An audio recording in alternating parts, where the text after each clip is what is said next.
Saudara, tambang ilegal jadi perhatian utama Presiden Prabowo Subianto demi menjaga kekayaan alam negara. Namun sebenarnya masalah ini sudah bertahun-tahun jadi isu lingkungan yang tidak kunjung usai, ditambah berpotensi merugikan negara triliunan rupiah. Lalu seberapa serius pemerintah memberantas tambang ilegal? Kita akan kupas seberapa besar peluang pemberantasan ini berhasil dengan dua narasumber kita yang sudah hadir di studio. Ada Pak Toto Daryanto, anggota Komisi 12 DPR dari fraksi PAN, dan Melki Nahar, Koordinator Nasional Advokasi Tambang. Selamat malam Bapak-Bapak. Ya, malam. Saya ke Mas Melki dulu nih. Ini kita flashback ke tanggal 19 November kemarin. Kan ada sidak lah ya dikatakannya, Satgas PKH ini.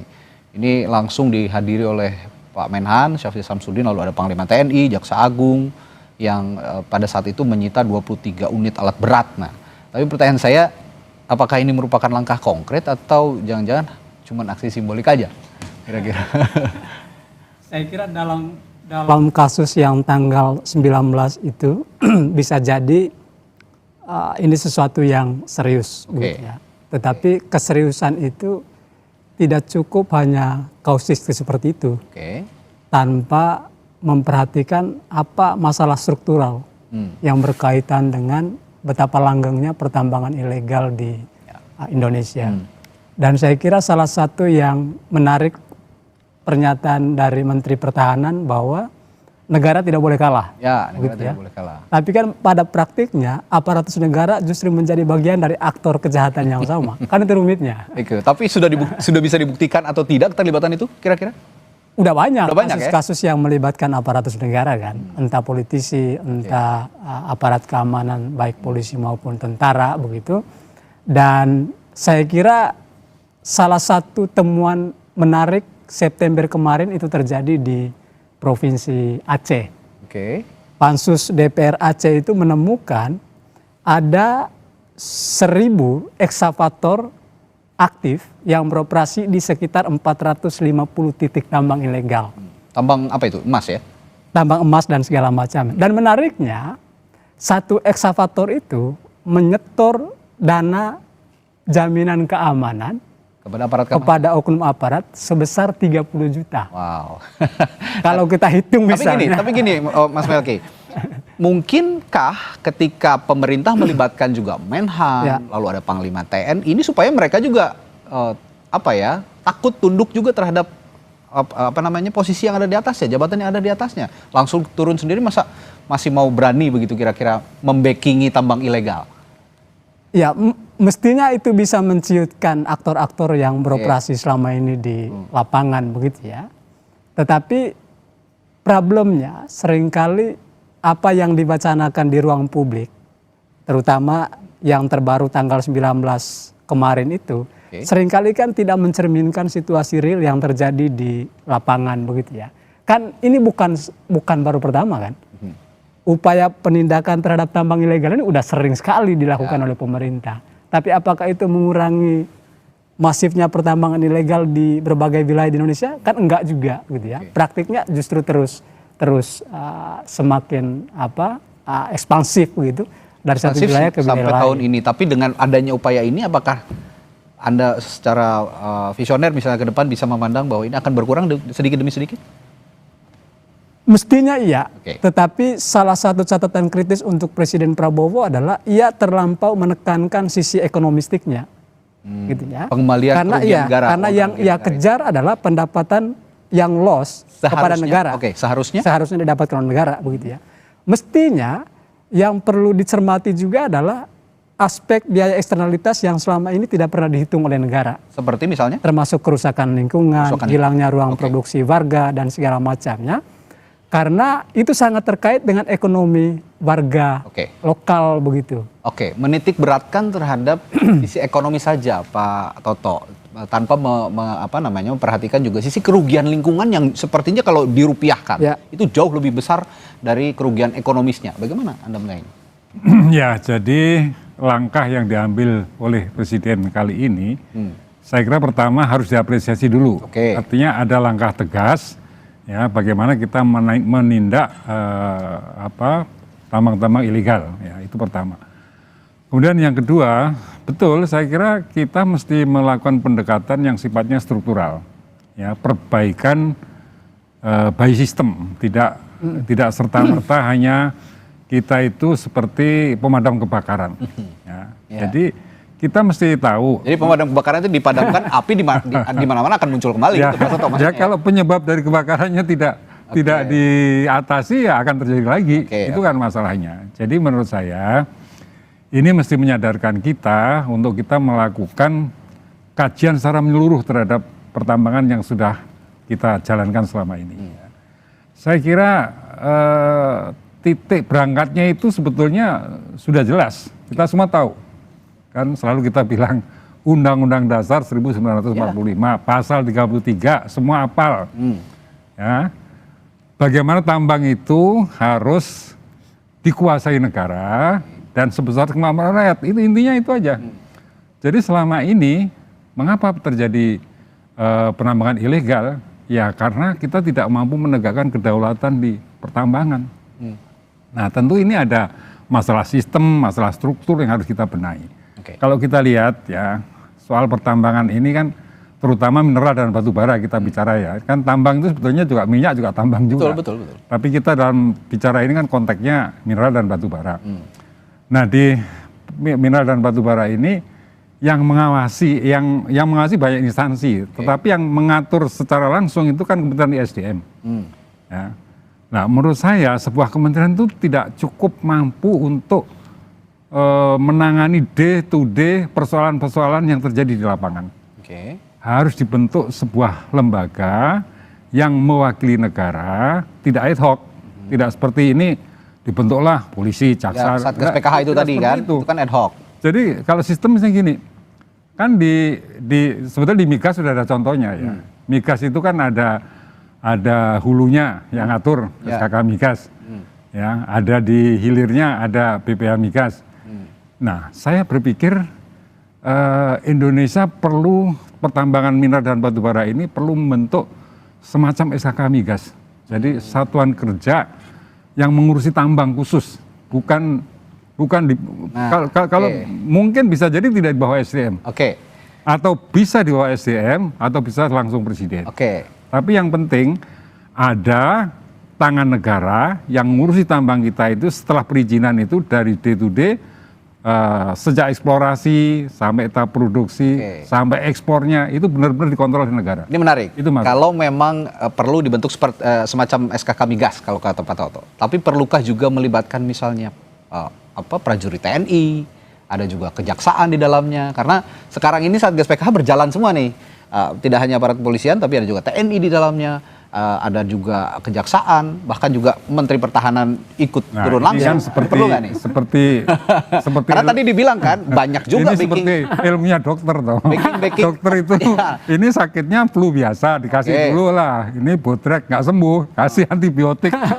Ya, saya kira mungkin semacam itu. Tapi yang penting kan penyebabnya tadi. Jadi mengapa itu terjadi illegal logging? Karena nggak ada pengawasan. Coba kalau diawasi dengan baik, ya tentu tidak akan ada. Tadi, Pak Toto, pengawasannya harus mungkin karena banyak oknum aparat penegak hukum, aparat TNI misalnya, mungkin ya mereka takutnya sama pimpinan mereka itu. Gimana kalau memang sekarang ini bergerak seperti ini? Ya memang namanya illegal logging biasanya itu backingnya adalah ya kalau non instansi ya preman ya toh. Tapi kalau instansi ya itu bisa polisi, bisa tentara, itu bisa terjadi. Itu yang makanya tapi yang penting sekarang ini harus menumbuhkan kesadaran kita untuk menata kembali pertambangan kita. Tapi balik lagi pertanyaan saya tadi, nilai ekonomisnya yang dikejar oleh pemerintah saat ini dibandingkan dengan kerugian lingkungan yang diderita. Kira-kira apa yang perlu ditata kalau memang nanti perlu dibentuk SKK migas? Targetnya yang penting sekarang itu harus berhenti illegal logging karena kerusakan lingkungannya begitu besar. Diberhentikan dulu aktivitasnya. Harus berhenti, tidak ada lagi ilegal.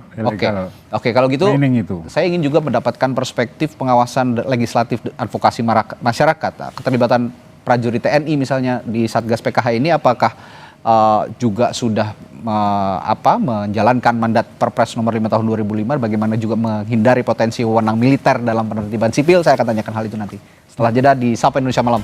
Tetaplah bersama kami. Masih membahas tambang ilegal yang jadi perhatian utama Presiden Prabowo Subianto untuk menjaga kekayaan alam negara yang sudah bertahun-tahun. Kalau kemarin disebut Pak Prabowo ini sudah merugikan negara triliunan bahkan ratusan triliun rupiah. Tadi saya bertanya kalau Satgas PKH itu melibatkan anggota TNI misalnya, Pak Toto. Nah, kira-kira apa yang bisa Anda sampaikan terkait keterlibatan prajurit TNI dan bagaimana juga kira-kira supaya tidak ada penyalahgunaan jabatan militer dalam penegakan hukum di kasus tambang ilegal ini? Jadi karena diduga backing-backingnya ini adalah ada militernya, ada polisinya, maka mereka dilibatkan. Oke. Dan ini yang perintahkan presiden. Jadi siapapun pangkatnya tidak ada masalah menurut saya. Tapi di luar dari apa yang sekarang dikerjakan, ya, yang penting sebetulnya jangka panjangnya bagaimana kita mengatasi supaya tidak terjadi. Oke, stop aja dulu aktivitasnya gitu ya. Itu. Kalau sekarang harus stop. Oke, kalau tadi Anda mempermasalahkan Mas Melki soal kerugian lingkungannya jauh lebih masif gitu kan dibandingkan kerugian ekonomis. Tapi kan Pak Toto bilang tadi ya stop saja aktivitasnya dulu supaya kerusakan lingkungannya tidak terlampau parah lagi di era yang akan datang. Dan itu bisa dihitung kan. Nah, itu bisa dihitung. Sebagai berapa pengembalian atau pemulihan kerugian negara dari revitalisasi kerusakan lingkungan itu tadi. Bagaimana menurut Anda? Ya, saya kira setuju. Tetapi kan tidak berhenti pada penutupan tambang ilegal itu sendiri. Tetapi mesti ada langkah pemulihan kerusakan lingkungan, termasuk upaya mendiversifikasi dan transisi ekonomi yang sebelumnya bergantung ke tambang ke sektor yang lebih berkelanjutan. Karena kalau kita baca banyak riset, kajian begitu, orang kemudian memutuskan untuk menambang itu kan problemnya adalah urusan ekonomi begitu ya. Karena ketidaktersediaan lapangan kerja, kemudian terjadi kemiskinan, lantas kemudian mereka mau tidak mau beralih profesi ke sektor pertambangan. Nah, saya kira ini yang penting untuk dibereskan oleh Presiden Prabowo sehingga jangan sampai hanya mengejar ke sektor pendapatan ke negara saja begitu ya, tapi tidak terlalu serius untuk mengatasi problem ekonomi yang dialami oleh masyarakat lokal itu sendiri. Saya tertarik dengan pernyataan Jatam di bulan Agustus 2025 yang lalu bahwa pada saat Pak Prabowo berpidato kenegaraan di DPR itu kan sangat berapi-api mengatakan bahwa tambang ilegal itu harus diberantas begitu untuk mengembalikan kerugian negara. Tapi setelah itu beberapa saat kemudian Jatam menyatakan itu hanya retorika saja. Tapi sekarang dibuktikan oleh Pak Prabowo dengan terus intensif gitu ya melalui Satgas PK untuk day to day dari daerah ke daerah menyisir terus tambang-tambang ilegal. Nah, sejauh ini sudah terbukti bahwa Pak Prabowo ini juga menjalankan komitmennya menurut Anda? Saya kira belum. Kan kalau kita merujuk ke pernyataan Prabowo sendiri, dia bilang bahwa ada 1.600 sekian izin tambang ilegal yang ada di Indonesia. Pertanyaannya, sudah berapa banyak yang kemudian ditindak tegas? Begitu ya. Maksudku, lain hal kalau misalnya pemerintah dan aparat itu tidak menjadi bagian dari operasi kejahatan yang sama dalam tanda kutip dalam urusan tambang ilegal ini, lantas kemudian Presiden Prabowo dengan mudah bicara bahwa ini akan diberantas. Kan problem utamanya itu tadi, aktor yang terlibat itu adalah punya power politik yang sama juga begitu ya, dan jangan-jangan ada di lingkaran Presiden Prabowo. Makanya setuju tadi, jangan-jangan memang Presiden Prabowo mesti mulai melakukan kajian yang lebih mendalam soal siapa dan bagaimana pola yang kemudian digunakan sampai kemudian tambang ilegal ini kok ribuan begitu ya, sebaran titiknya di berbagai pulau di Indonesia begitu. Dan Prabowo bukan orang pertama kan yang bicara ingin menindak tambang ilegal ini.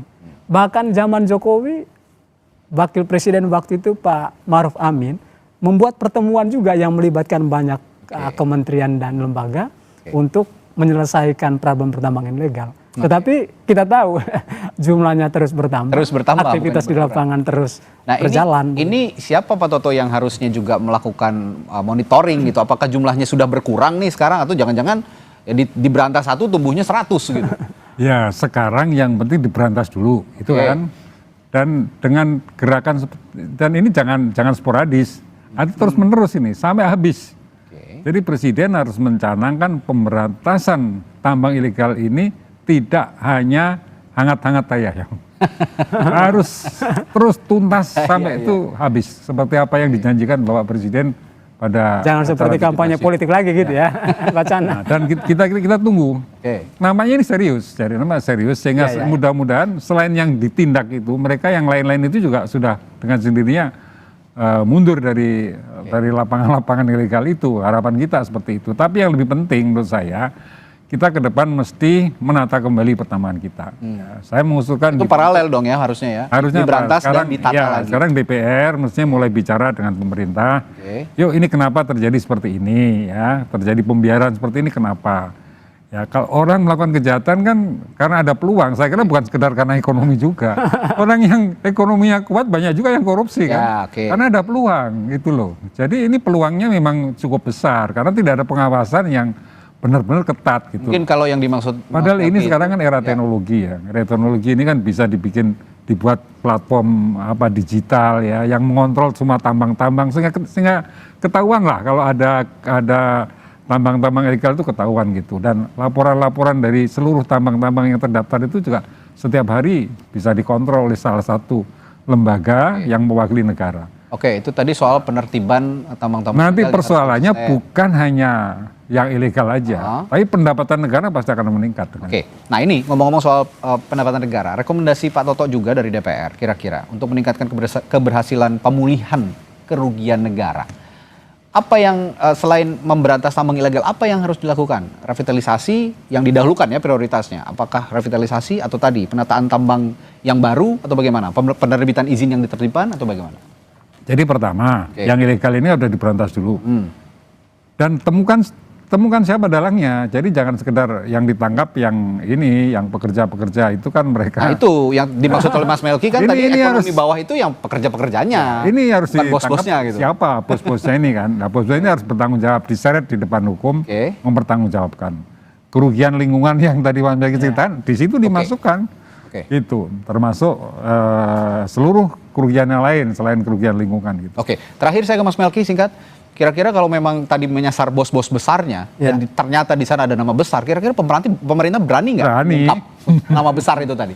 Berani lah. Kita sih pesimis begitu ya. Sampai kemudian sebetulnya kan gini, dugaan keterlibatan mereka-mereka yang punya pengaruh tadi, itu kan sudah mencuat sekian lama begitu ya.